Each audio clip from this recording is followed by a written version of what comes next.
I'd like to tell you about the strangest secret in the world.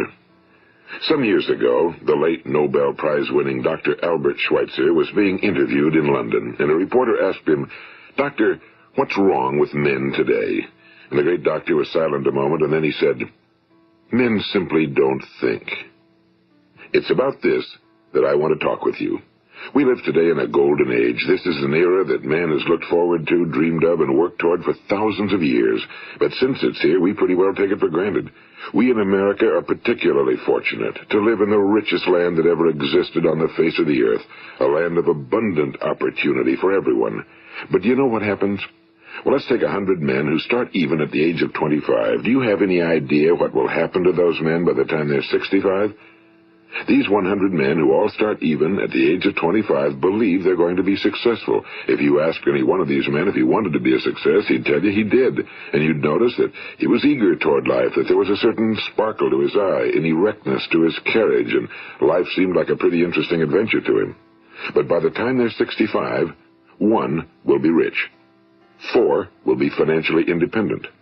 5 will still be working. 54 will be broke. Now think a moment. Out of the 100, only 5 make the grade. Now why do so many fail? What has happened to the sparkle that was there when they were 25? What's become of the dreams, the hopes, the plans? And why is there such a large disparity between what these men intended to do and what they actually accomplished? When we say about 5% achieve success, we have to define success. And here's the best definition I've ever been able to find. Success is the progressive realization of a worthy ideal. If a man is working toward a predetermined goal and knows where he's going, that man is a success. If he's not doing that, he's a failure. Success is the progressive realization of a worthy ideal. Rollo May, the distinguished psychiatrist, wrote a wonderful book called Man's Search for Himself. And in this book he says, the opposite of courage in our society is not cowardice. It is conformity. And there you have the trouble today. It's conformity, people acting like everyone else without knowing why, without knowing where they're going. Now think of it. In America right now, there are over 18 million people 65 years of age and older. And most of them are broke. They're dependent on someone else for life's necessities. Now, we learn to read by the time we're 7. We learn to make a living by the time we're 25. Usually by that time, we're not only making a living, we're supporting a family. And yet, by the time we're 65, we haven't learned how to become financially independent in the richest land that has ever been known. Why? We conform. And the trouble is that we're acting like the wrong percentage group, the 95 who don't succeed. Now, why do these people conform?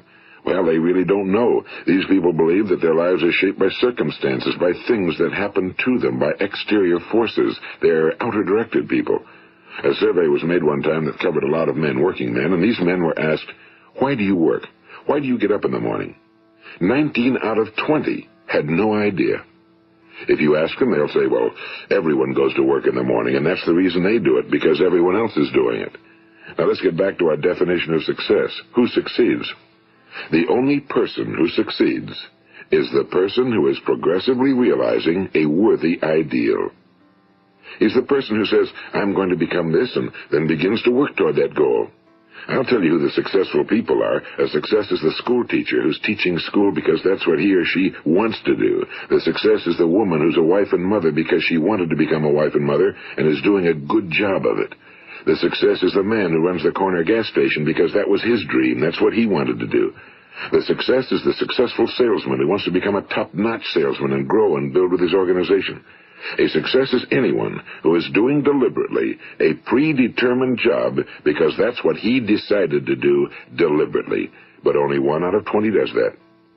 That's why today there isn't really any competition unless we make it for ourselves. Instead of competing, all we have to do is create. You know, for 20 years, I looked for the key which would determine what would happen to a human being. Was there a key I wanted to know which would make the future a promise that we could foretell to a large extent? Was there a key that would guarantee a person's becoming successful if he only knew about it and knew how to use it? Well, there is such a key, and I've found it. Have you ever wondered why so many men work so hard and honestly without ever achieving anything in particular, and others don't seem to work hard and yet seem to get everything? They seem to have the magic touch. You've heard them say that about someone. Everything he touches turns to gold. And have you ever noticed that a man who becomes successful tends to continue to become successful? And on the other hand, have you noticed how a man who's a failure tends to continue to fail? Well, it's because of goals. Some of us have goals, some don't. People with goals succeed because they know where they're going. It's that simple. Think of a ship leaving a harbor, and think of it with the complete voyage mapped out and planned. The captain and crew know exactly where it's going and how long it'll take. It has a definite goal. Now, 9,999 times out of 10,000, it will get to where it started out to get. Now, let's take another ship, just like the first, only let's not put a crew on it or a captain at the helm. Let's give it no aiming point, no goal, no destination. We just start the engines and let it go. I think you'll agree with me that if it gets out of the harbor at all, it will either sink or wind up on some deserted beach, a derelict. It can't go anyplace because it has no destination and no guidance, and it's the same with a human being. Take the salesman, for example. There's no other person in the world today with the future of a good salesman. Selling is the world's highest paid profession, if we're good at it and if we know where we're going. Every company needs top-notch salesmen, and they reward those men. The sky's the limit for them. But how many can you find? Someone once said the human race is fixed, not to prevent the strong from winning, but to prevent the weak from losing. The American economy today can be likened to a convoy in time of war. The entire economy is slowed down to protect its weakest link, just as the convoy had to go at the speed that would permit its slowest vessel to remain in formation. That's why it's so easy to make a living today. It takes no particular brains or talent to make a living and support a family today. So we have a plateau of so-called security, if that's what a person's looking for. But we do have to decide how high above this plateau we want to aim. Now let's get back to the strangest secret in the world, the story that I wanted to tell you today. Why do men with goals succeed in life and men without them fail? Well, let me tell you something which, if you really understand it, will alter your life immediately. If you understand completely what I'm going to tell you from this moment on, your life will never be the same again. You will suddenly find that good luck just seems to be attracted to you. The things you want just seem to fall in line, and from now on you won't have the problems, the worries, the gnawing lump of anxiety that perhaps you've experienced before. Doubt, fear, well, they'll be things of the past.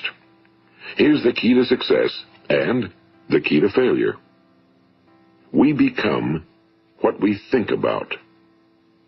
Now let me say that again. We become what we think about.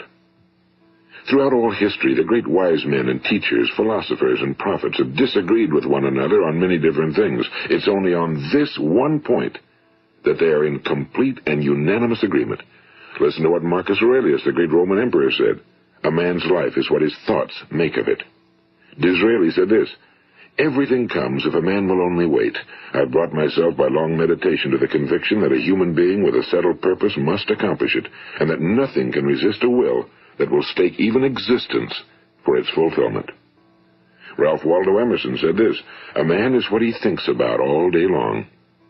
William James said, the greatest discovery of my generation is that human beings can alter their lives by altering their attitudes of mind. And he also said, we need only in cold blood act as if the thing in question were real, and it will become infallibly real by growing into such a connection with our life that it will become real. It will become so knit with habit and emotion that our interest in it will be those which characterize belief. And he also said, if you only care enough for a result, you will almost certainly attain it. If you wish to be rich, you will be rich. If you wish to be learned, you will be learned. If you wish to be good, you will be good. Only you must then really wish these things and wish them exclusively, and not wish at the same time 100 other incompatible things just as strongly. In the Bible, you read in Mark 9:23, if thou canst believe, all things are possible to him that believeth. My old friend Dr. Norman Vincent Peale put it this way, this is one of the greatest laws in the universe. Fervently do I wish I had discovered it as a very young man. It dawned upon me much later in life, and I found it to be one of the greatest, if not my greatest discovery outside of my relationship to God. The great law, briefly and simply stated, is that if you think in negative terms, you will get negative results. If you think in positive terms, you will achieve positive results. That is the simple fact, he went on to say, which is at the basis of an astonishing law of prosperity and success. In 3 words, believe and succeed. William Shakespeare put it this way: our doubts are traitors and make us lose the good we oft might win by fearing to attempt. George Bernard Shaw said, people are always blaming their circumstances for what they are. I don't believe in circumstances. The people who get on in this world are the people who get up and look for the circumstances they want, and if they can't find them, make them. Well, it's pretty apparent, isn't it? And every person who discovered this for a while believed that he was the first one to work it out. We become what we think about. Now, it stands to reason that a person who's thinking about a concrete and worthwhile goal is going to reach it, because that's what he's thinking about, and we become what we think about. Conversely, the man who has no goal, who doesn't know where he's going, and whose thoughts must therefore be thoughts of confusion and anxiety and fear and worry, becomes what he thinks about. His life becomes one of frustration and fear and anxiety and worry. And if he thinks about nothing, he becomes nothing. Now, how does it work? Why do we become what we think about? Well, I'll tell you how it works as far as we know. Now, to do this, I want to tell you about a situation that parallels the human mind. Suppose a farmer has some land, and it's good fertile land.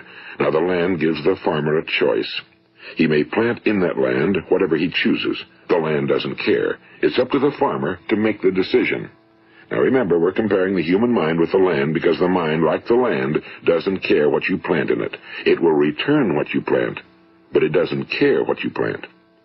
Now, let's say that the farmer has 2 seeds in his hand. One is a seed of corn. The other is nightshade, a deadly poison. He digs 2 little holes in the earth, and he plants both seeds, one corn, the other nightshade.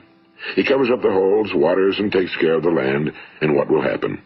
Invariably, the land will return what's planted. As it's written in the Bible, as ye sow, so shall ye reap. Now remember, the land doesn't care. It'll return poison in just as wonderful abundance as it will corn. So up come the 2 plants, one corn, one poison. Now, the human mind is far more fertile, far more incredible and mysterious than the land, but it works the same way. It doesn't care what we plant. Success, failure. A concrete, worthwhile goal, or confusion. Misunderstanding, fear, anxiety, and so on. But what we plant, it must return to us. You see, the human mind is the last great unexplored continent on Earth. It contains riches beyond our wildest dreams. It will return anything we want to plant.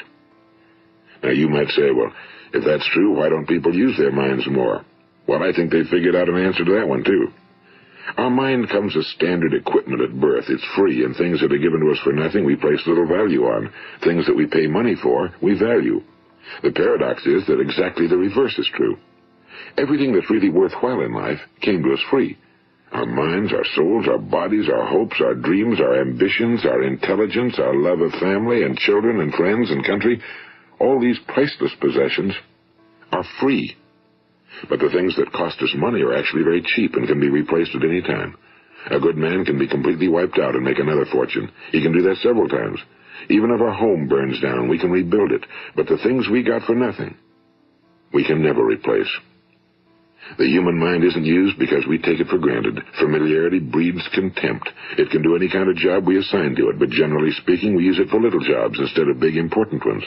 Universities have proved that most of us are operating on about 10% or less of our abilities. So decide now, what is it you want?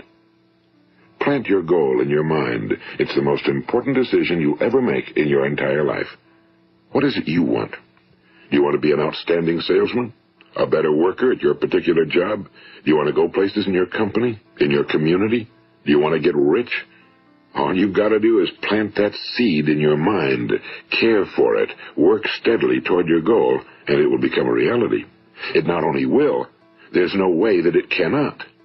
You see, that's a law, like the laws of Sir Isaac Newton, the laws of gravity. If you get on top of a building and jump off, you'll always go down. You'll never go up, and it's the same with all the other laws of nature. They always work. They're inflexible. Think about your goal in a relaxed, positive way. Picture yourself in your mind's eye as having already achieved this goal. See yourself doing the things you will be doing when you've reached your goal.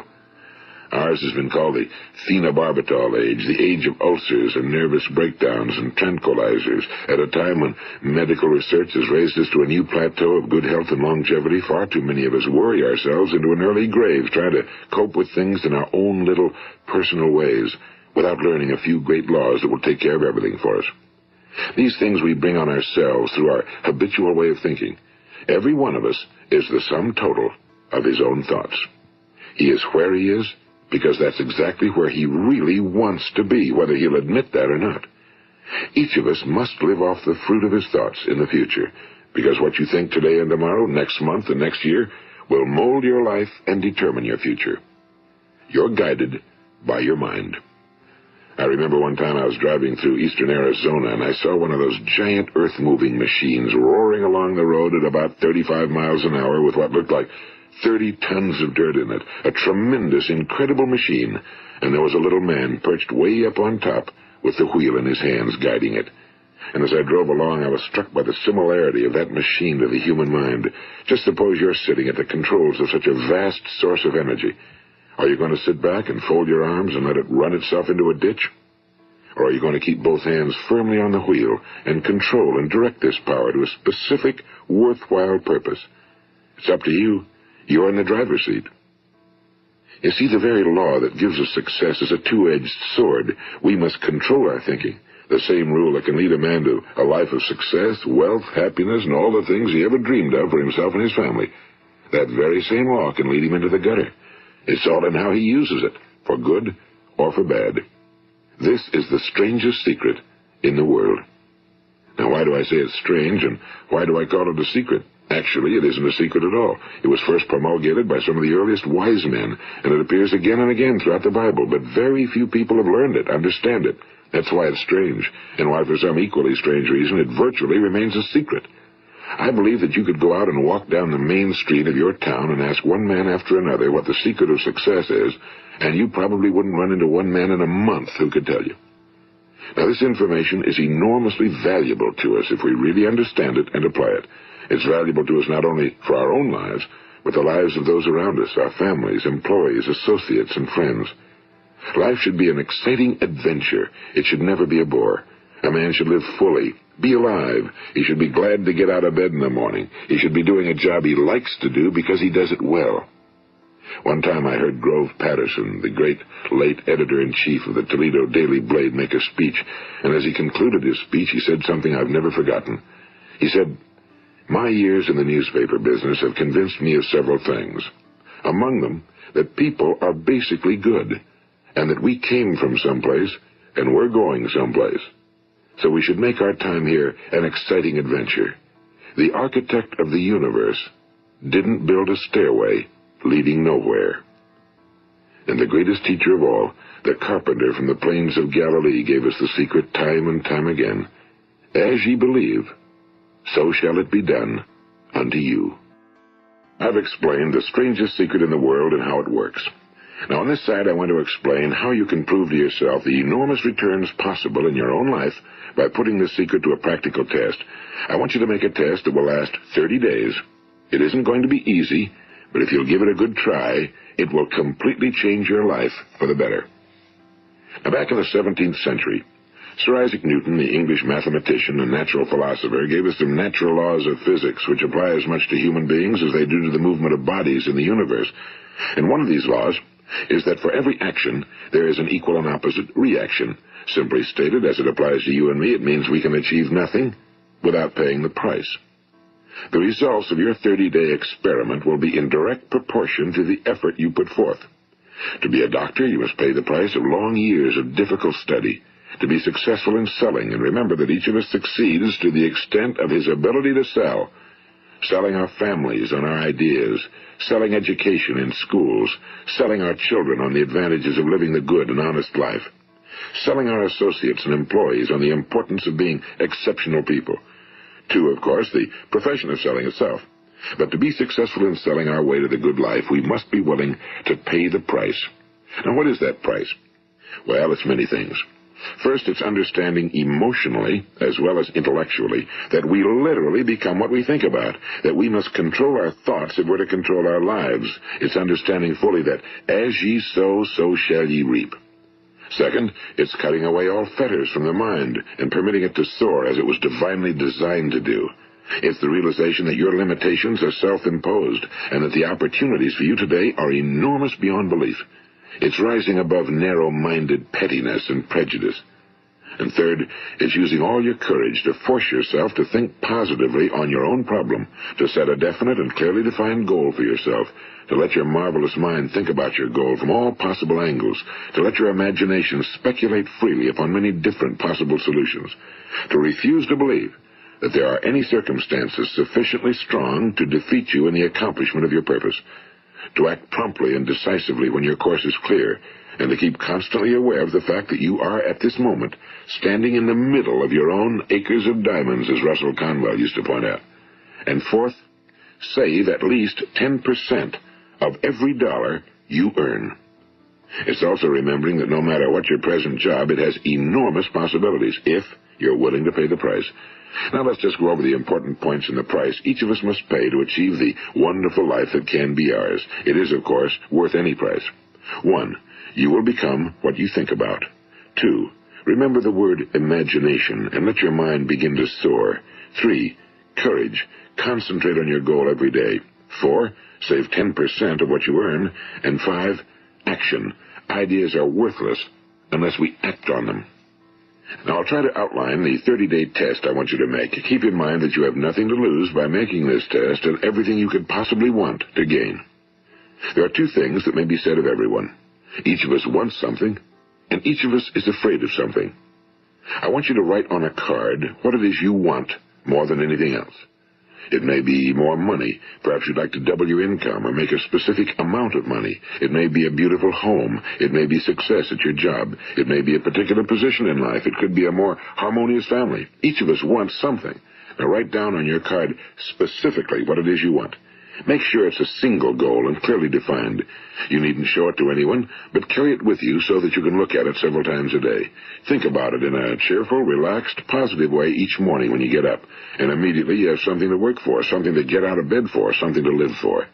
Look at it every chance you get during the day and just before going to bed at night. And as you look at it, remember that you must become what you think about, and since you're thinking about your goal, you realize that soon it will be yours.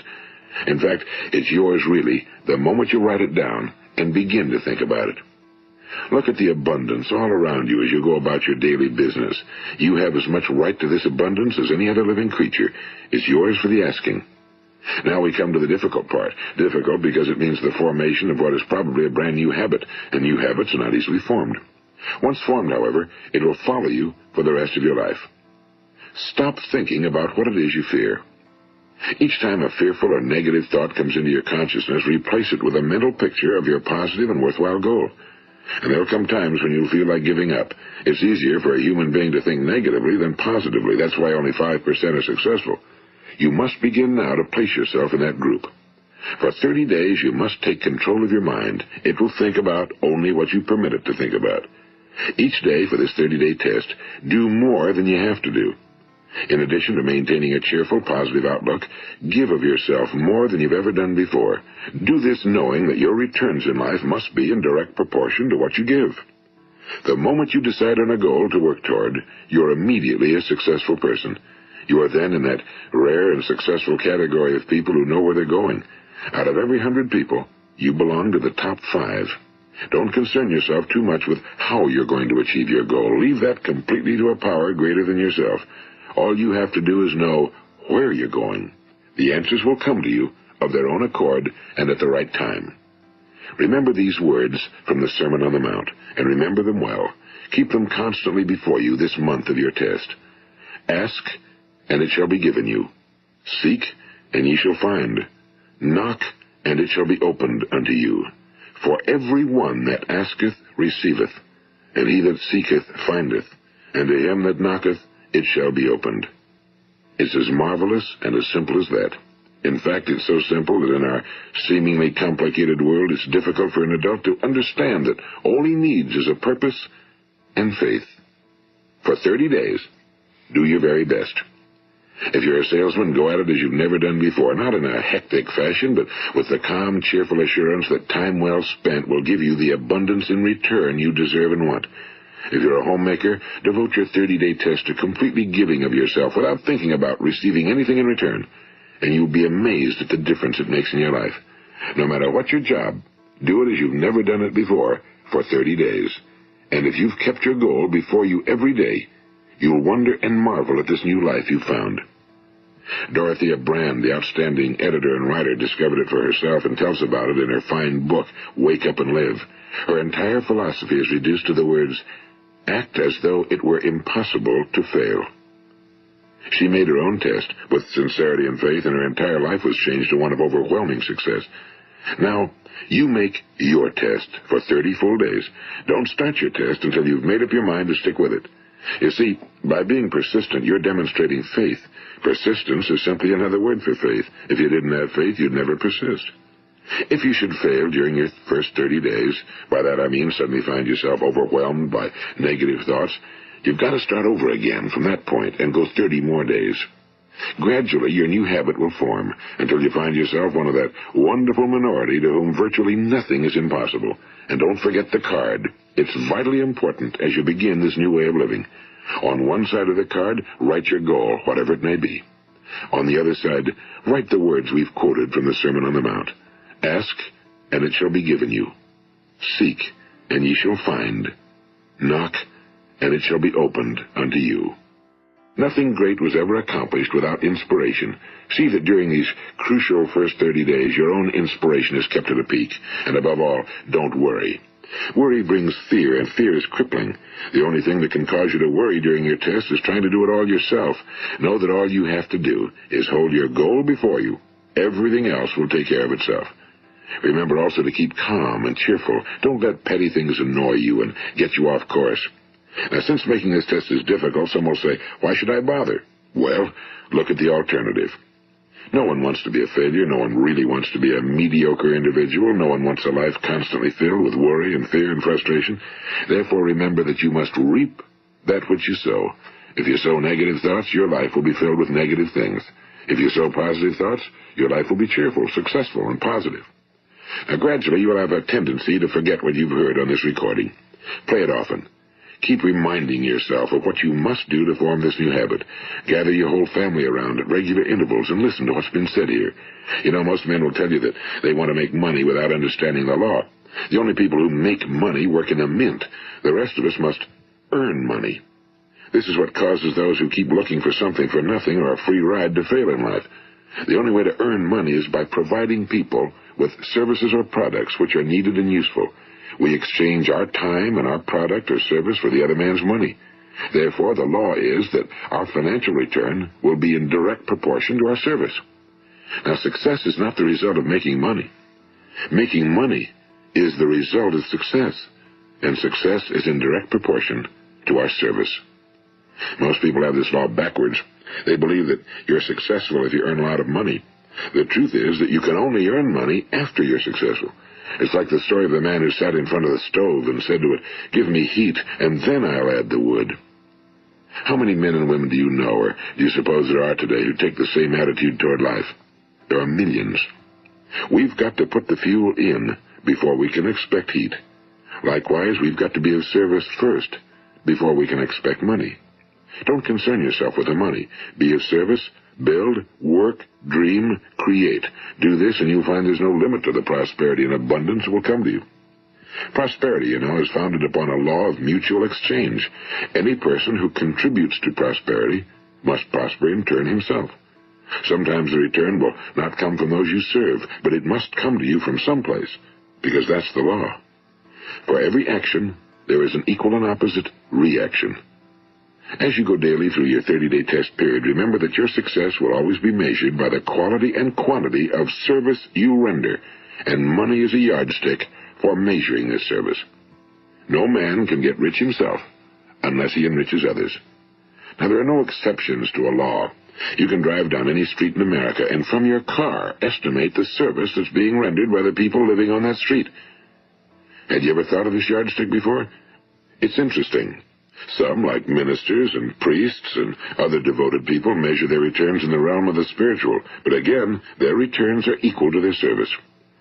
Once this law is fully understood, any thinking person can tell his own fortune. If he wants more, he must be of more service to those from whom he receives his return. If he wants less, he has only to reduce his service. This is the price you must pay for what you want. If you believe you can enrich yourself by deluding others, you can end only by deluding yourself. It may take some time, but just as surely as you breathe, you'll get back what you put out. Don't ever make the mistake of thinking you can avert this. It's impossible. The prisons and the streets where the lonely walk are filled with people who tried to make new laws just for themselves. We may avoid the laws of man for a while, but there are greater laws that cannot be broken.